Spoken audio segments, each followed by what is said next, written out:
Wasichana, tujitahidini jamani kutafuta pesa. Unamkuta labda una mwanaume wako, mume wako, kwa sababu tu anakuhudumia, anakuposea labda anawake, anafanya vitu vya kipumbavu kwa sababu labda ana hela, ana vijisenti.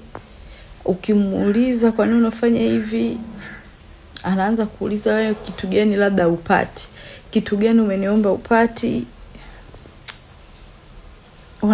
Wanawake tunapitia vitu vingi sana. Yaani kwa sababu tu labda unahudumiwa, kwa sababu wewe wakati huo una hela, mtu anaamua kufanya vitu vya kipumbavu kwa sababu anajua kwa vyovyote tu una sehemu nyingine ya kwenda, au hauna labda kwa muda huo kipato cha kufanya. Mwanaume anaamua kufanyia kitu ambacho anaona kwake ni sahihi, lakini hawezi kukufikiria wewe utajisikiaje, hawezi kukufikiria kwamba wewe utaonaje kwa wakati ule. Nilichojifunza mwanamke, tutafute sana hela.